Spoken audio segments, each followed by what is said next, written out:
The All Progressives Congress presidential candidate Bola Ahmed Tinubu on Thursday released an 80-page policy document that highlights an 8-point agenda. 7-point agenda of a Yaradua too. Did they even meet up? Unfortunately, the man did not even live to implement that. That was when we had a 8-point agenda. Oh, 7-point agenda. And meanwhile, good luck to talk about a 2020 project. Year 2020. Share 2020 don't pass now. All of those projects they outlined, they will just bring something to just bamboozle the people, just to deceive people. This one is coming out with 8-point agenda. Like seriously, in the manifesto sent by this newspaper, the former Lagos governor disclosed that his major goal is to foster a new society based on shared prosperity. They won't change them all. They don't want to use all those corruption, economy, insecurity. They don't want to put them. Maybe all of those things will be here. But what is focusing now is on a new society based on shared prosperity, tolerance, compassion, and the unwavering commitment to treating each citizen with equal respect and due regard. Just as people are having that in Lagos. Really? Okay, below are the 10 major promises he made to Nigerians. Number one, to build a Nigerian, especially for our youth. Now that one they deceive them. Our youth, where sufficient jobs with decent wages create a better life. How do you want to do it? Those are the questions that you need to come and answer from one of these media houses. Number two is manufacture, create and invent more of the goods and services we require. Nigeria shall be known as a nation of creators, not just of consumers. This one Obio.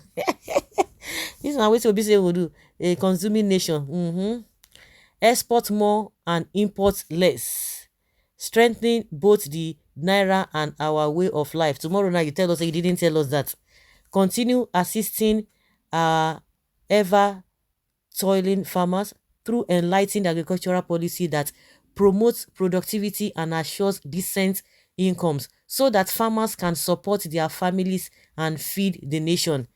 Number five, modernize and expand public infrastructure so that the rest of the economy can grow at an optimal rate. Six, embolden and support our young people and women by harnessing emerging sectors such as the digital economy, entertainment and culture, tourism and others to build the Nigeria of tomorrow and today. Number seven, train and give economic opportunity to the poorest and most vulnerable among us. And you have agberos that do not have work. Yeah. And we seek a Nigeria where no parent is compelled to send a child to bed hungry, worried whether tomorrow shall bring food. Number eight, to generate, transmit and distribute sufficient affordable electricity to give our people the requisite power to enlighten their lives, their homes and their very dreams. Number nine, make basic healthcare, education and housing accessible and affordable for all. Number 10, and most importantly, establish a bold and assertive policy that will create a strong yet adaptive national security architecture and action to obliterate terror, kidnapping, banditry, and all other forms of violence extremely from the face of our nation. So these are the 10 things he wants to do. You see, revolving, but they don't want to use this issue of economic security and corruption. They don't want to do that. See, you have all these things. You as a national chairman, you could not even give to your the man that you gave the ticket, who happens to be the president. All this nonsense, to me, all these are rubbish, because these things you are supposed to see them in Lagos. You are talking about it to promote a healthcare. The healthcare you are talking about, are you going to build a hospital that will compare you to be taking the treatment here in Nigeria? Because all those things like Buhari was telling us initially when he came, we want to diversify, build Nigeria, grow Nigeria. Oh, Nigerians, they too love foreign things. They like foreign things too much, and it's the one they don't take local things. So that was how this man blocked everywhere. This Buhari blocked everywhere, blocked all this whatever things. That was when things began to escalate. Now they are trying to tell us that after all there is inflation in Ghana, this and that. Before now so we don't so far since.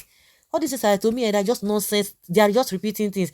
I heard one journalist saying that to write manifesto is not a big deal. Now they will just go and call one lecturer, just give them 100,000. They will write off those things. Now that he has written this one, now it is for time for him to come and explain by himself, because these things were written for him. He should come and explain to Nigerians. Forget all those Ekeyamu and the rest people that you are carrying up and down to come and be talking on your behalf. They are not the one running. They are not the ones running for the president, the position of the president. You will come and explain yourself.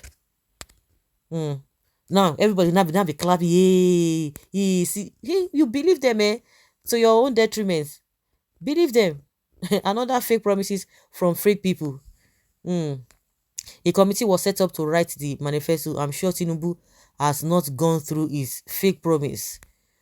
Only chief of Agbero, they said you build Lagos, but you failed.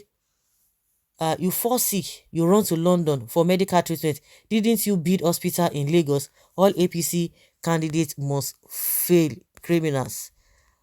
What of security? It is the major concern of Nigerians. It has not been mentioned. Oh, he said it there.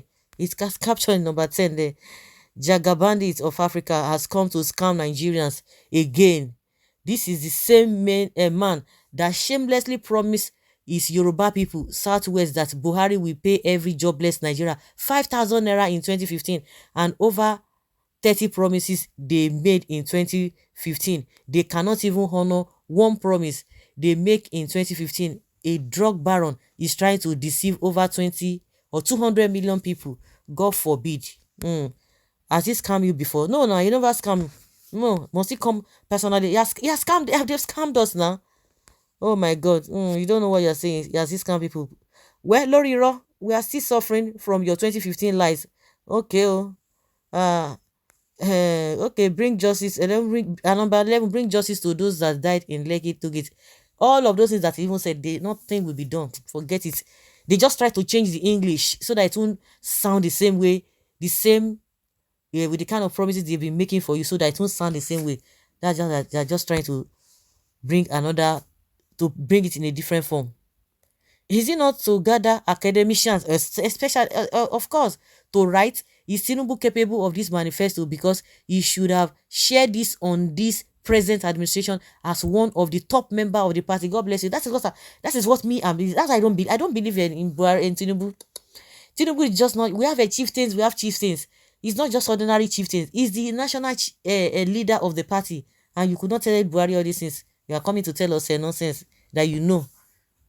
On point, as a national leader of the party, why did he not influence their government in power to implement that? Please look at this past record and how he run his companies. Then you will know that he is capable. Who is capable?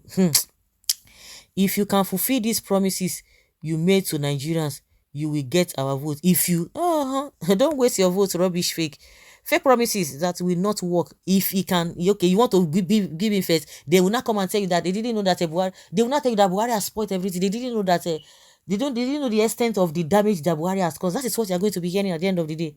Another fake promise, when it sounds too good to be truth, automatic it becomes a lie. Pure desperate promise. Tomorrow, if he enters, the cloth will turn back. This pure pay agent write-up. He didn't even know 97% of what was written there. The only thing he should come and even explain by himself, if Nigeria will even listen to him. Easier said than done. So compile it, not a problem, but the roads and political will remain the issue. We are still suffering the ones your party promised Nigerians in 2015. Who are we holding accountable for the failures? Very captivating, excellent, good one. I'm fully in support of this manifesto. I trust this man again with a liar. Suffer for another 7 years. He started with another propaganda. Story for the gods. No timeless and figures on the manifestos. For instance, how many megawatts of electricity would be delivered? There's one of Buhari's of the APC chieftain that they invited on Channel TV to come and tell us that Buhari in 2016 he promised that before in 3 years after that after that time that will be getting 10,000 megawatts. They were not asking the man. He was just beating around the bush. At least we are half of the this thing. Since 2016, we could not attend that 10,000. Why? That's one of the promises they made, and they failed, because the other ones, they will tell you it is not a Buhari that made them. The man was just like, this, that. So if you believe them, that's your own problem. Oh.